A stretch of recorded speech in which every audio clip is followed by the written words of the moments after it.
नमस्ते, हाय, हेलो, कैसे हैं आप सब। चलिए कहानी शुरू करते हैं, जहाँ पे राजा को नदी किनारे नील का शव मिलता है और फिर वो शव लेकर महल आते हैं। जब नील का शव महल आता है उससे पहले ही महल में इस बात की खबर आ जाती है। मालती ये सुन बहुत हैरान होती है और एकदम से जैसे सदमे में पहुंच जाती है और वो कहती है, चीख चिल्ला के कहने लगती है, नहीं, ऐसा नहीं हो सकता, मेरे पति की मृत्यु नहीं हो सकती, आप झूठ कह रहे हैं। जब नील का शव मालती के सामने होता है तो मालती एकदम से खामोश हो जाती है और वो कुछ सोचने समझने के योग्य नहीं रहती। और इस सब में राजा मालती को कुछ नहीं कहते और ना ही किसी और को। जहाँ एक सैनिक पूछ लेते हैं कि महाराज अब क्या करना है, अब क्या करना है।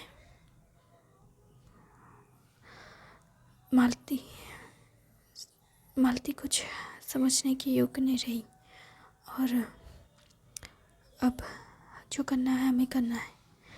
नील का अंतिम संस्कार करें, उनके बेटे के हाथ से अग्नि उन्हें दिलवाएं और उन्हें मोक्ष प्रदान करें और जो नियम बनता है वो सारे नियम को पालन करें और शोक सभा रखें। पर महाराज, वो एक दोषी थे, उनका दोष क्या है नहीं है ये पूरी तरीके से प्रमाणित नहीं हुआ था।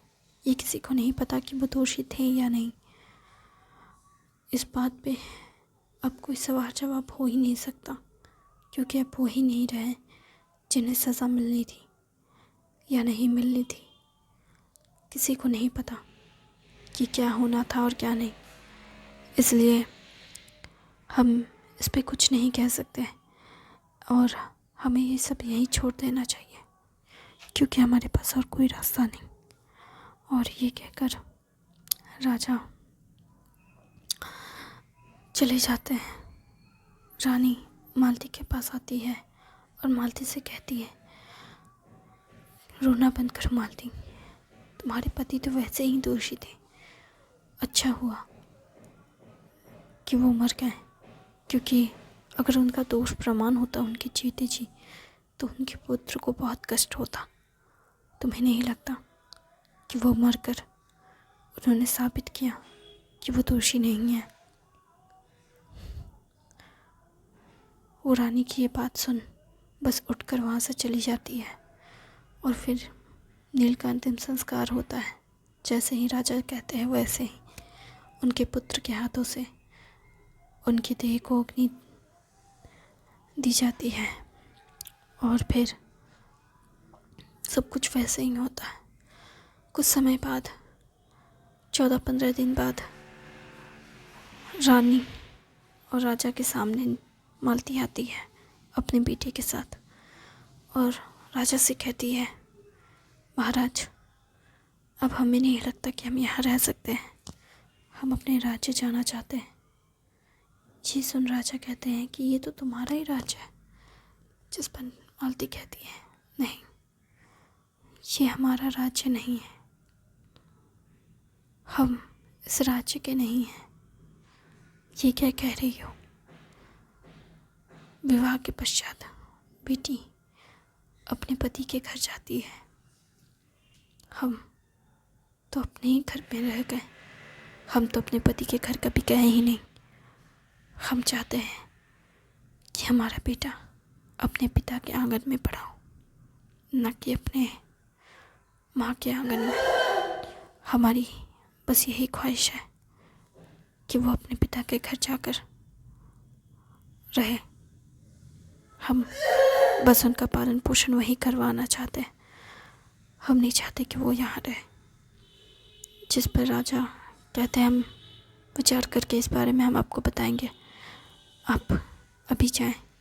जिस पर रानी राजा को कहती है, अच्छा है ना कि वो अपने घर चली जाए। ये आप क्या कह रही हैं। हाँ, हम सही तो कह रहे हैं महाराज, अगर वो वहाँ जाएंगी तो उनके लिए अच्छा होगा। वो इस राज्य में रहेंगी तो यहाँ के लोग उनके बच्चे को एक खूनी की नज़र से देखेंगे, जिन्होंने उनके माता पिता की हत्या की है। ऐसे बातें उनके बच्चे को सुननी पड़ेगी। और अगर ऐसा हुआ तो ना नील को मुक्ति मिलेगी और ना ही मालती सुकून से जी पाएगी। उनके बेटे को कष्ट होगा और कोई भी माँ बाप अपने बच्चे को कष्ट में नहीं देख सकते। हमें लगता है मालती जो कह रही है वो सही है, उन्हें जाना चाहिए। आप भी सही कह रही हैं। अगर वो यहाँ रहेंगे तो हर कोई उनके बेटे को उनके पिता के किए हुए कर्मों के बारे में बातचीत करेंगे और उनके बेटे को दोष देंगे। आप सही कह रही हैं, उन्हें जाने देना चाहिए। फिर राजा कहते हैं मालती से जाकर के, तुम जो कह रही हो हमने उस पर विचार किया, तुम जाना चाहती हो तो जाओ, हम तुम्हें नहीं रोकेंगे। शुक्रिया महाराज, लेकिन हमारी भी एक बात सुन लो। तुम हमें वहाँ से पत्र भेजोगी कि तुम कैसी हो, तुम्हारे बच्चे कैसे हैं,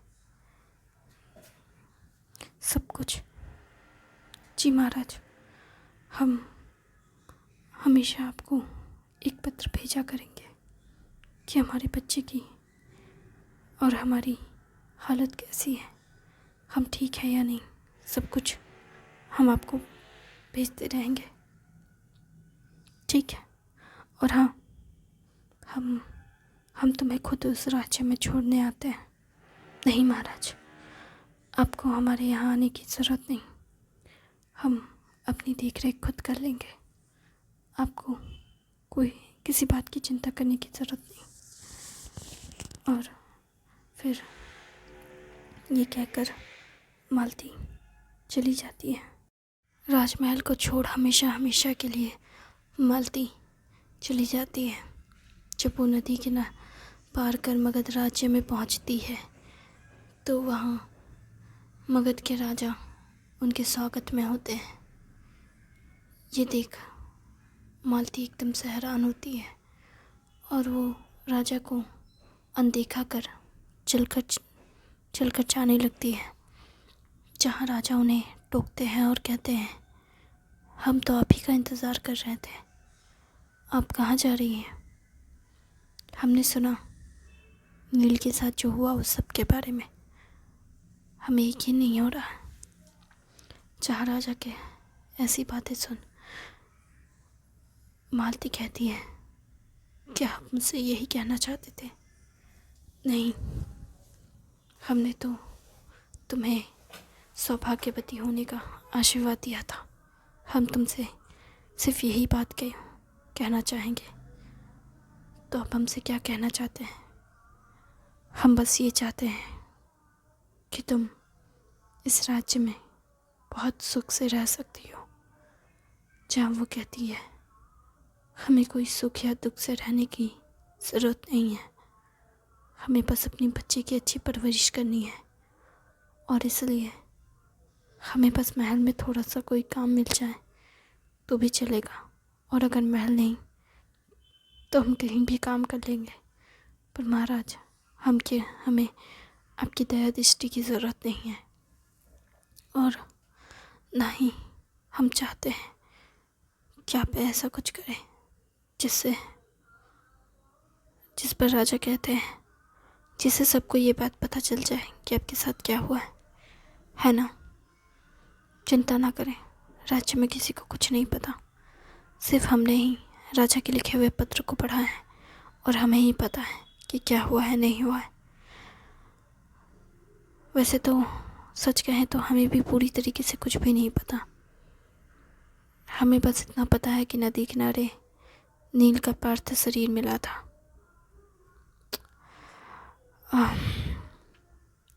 पर हमें अपने कुछ जानकारों से पता चला कि क्या हुआ था, इसलिए तुम चिंता ना करो और ना ही अपने राजा को दोष दो। उनकी गलती नहीं है, उनकी गलती है, उन्होंने गुनाह किया है। ऐसा आपको लगता है कि उनकी गलती नहीं है, पर उनकी गलती है। हम बस इतना कहना चाहेंगे कि आपका शुक्रिया कि आप हमें यहाँ रहने की अनुमति दे रहे हैं। हम चलते हैं। कहाँ जा रही हो? कहाँ रहना है तुम्हें? हम नील के घर जा रहे हैं। हम अपने पति के घर जाकर अपने पति के घर पे रहेंगे। आपका शुक्रिया महाराज, हम इस राज्य में रहने की अनुमति दी इसके लिए। इससे ज़्यादा हम आपसे और कुछ नहीं चाहते। और हमें माफ़ कर दें जो हमने पहले कहा कि हमें महल में काम करने दें। हम हमेशा से महल में काम करते आए हैं, तो इसलिए हमने महल में काम करने की इजाज़त मांग ली। हमें महल में नहीं काम करना। हम अपने बच्चे को और ख़ुद को महल में नहीं देख सकते। हमें महल से दूर रहना है। हमें बस इस राज्य में रहने दें, इतना ही काफ़ी होगा हमारे लिए। ठीक है, जैसा तुम चाहती हो वैसा ही होगा। वो फिर अपने बच्चे को लेकर नील के घर चली जाती है। जब वो नील के घर जा रही होती है तो राज्य के हर एक व्यक्ति उन्हें देख रहे होते हैं, जिसमें सैन्य अधिकारी की पत्नी होती है। वो उनके पास आती है और कहती है, कैसी हो तुम? आप कौन हैं? हमें तुम नहीं जानती होगी। हम इस राज्य के सेना अधिकारी की पत्नी हैं। हमारा नाम जिस पर मालती कहती है, तो हम क्या करें? ये सुनकर वो खामोश होती है और कहती है, क्या तुम दुखी हो? जिस पर मालती कहती है, हम ठीक हैं। हमने पूछा तुम दुखी हो, तुम कह रही हो तुम ठीक हो। क्या तुम हमें कुछ नहीं कहना चाहती? हमने सुना है तुम्हारे पति की मृत्यु हो गई है, इसलिए तुम यहाँ आई हो अपने पति के घर, जहाँ पे कुछ लोग कहते हैं जीते जी तो अपने पति के घर आई नहीं और उसके मरने के बाद अपने पति के घर आई है। ये बातें मालती के आसपास गूंजने लगती है, जिस पर सैन्य अधिकारी की पत्नी कहती है, तुम लोग कैसी बातें कर रहे हो? तुम्हें शर्म नहीं आती? ये अभी अभी अपने पति को खोई है और तुम इसके सामने ऐसी बातें कर रही हो। तो हमने गलत क्या कहा? इसके कारण ही तो इसके पति की मृत्यु हुई। जीते जी अपने पति के घर आया नहीं गया और उस राज्य में रही। उस राज्य के बारे में किसको नहीं पता। उस राज्य के राजा के क्रूर व्यवहार के बारे में किसे नहीं पता। उनकी वजह से हमारी बेटी हमारे घर नहीं आ पाती। हमने भी तो उस राज्य में अपनी बेटी का विवाह करवाया था। हमें क्या नहीं पता कितनी बेटियां यहाँ से गई हैं, लेकिन कभी लौट कर नहीं आई। पर उस राज्य के लोग इस राज्य में ज़रूर आ जाते हैं रहने के लिए, क्योंकि उनका राज्य तो रहने लायक नहीं है। वहाँ पे हमारा एक बेटा क्या गया, वो 2 वर्ष से ज़्यादा जीवित ही नहीं रह पाया। उस राज्य के लोग इस राज्य के लोगों को जीने ही नहीं देते। उस राज्य के लोग बहुत बुरे हैं और इस राज्य में आकर रहने लगते हैं। अपने राजा से इतना डरते हैं तो अपने राजा को ही क्यों नहीं मार देते? जिस पर मालती कुछ नहीं कहती और कहती है, बिना कुछ कहे चलने लगती है जहाँ वो सैन्य अधिकारी की पत्नी कहती है, काकी आपको ये सब नहीं कहना चाहिए था। वो कितनी दुखी है और आप ऐसे। हमने गलत क्या किया? हमारी बेटी के मार दिया गया और कह रही है, अच्छा काकी, सच में आपको नील से इतना प्रेम था? हमें याद है जब नील यहाँ रहता था तो आप उसे कैसे कैसे बातें कहती थी। क्या हम नहीं जानते? आप उसे कहती थी कि वो बहुत स्वार्थी लड़का है जो अपने पिता की मृत्यु के बाद अपनी माँ को यहाँ छोड़कर चला जाता है दूसरे राज्य में काम करने के लिए। अपने राज्य में काम की कमी है क्या? आप कितना कुछ कहती थी उस लड़के को, कितना कोसती थी आप, और आज वो आपका बेटा हो गया। हाँ, तो हर माँ अपने बच्चे को कोसती है, लेकिन इसका यह मतलब तो नहीं कि वो अपने बच्चे से घृणा करती हो। काकी, आपका ना क्या ही कहें हम आपको। आप कभी अपने बच्चे से प्रेम करती हैं, कभी दूसरों के बच्चे से, और आपके प्रेम को ना समझ पाना भी बड़ी मुश्किल बात हो जाती है। सत्य कि आपको कुछ भी नहीं समझ आता और आप दूसरों को नीचा दिखाने लगती हैं। तुम ज़्यादा नहीं बोल रही हो? सैन्य अधिकारी की पत्नी हो तो कुछ भी बोलोगी क्या?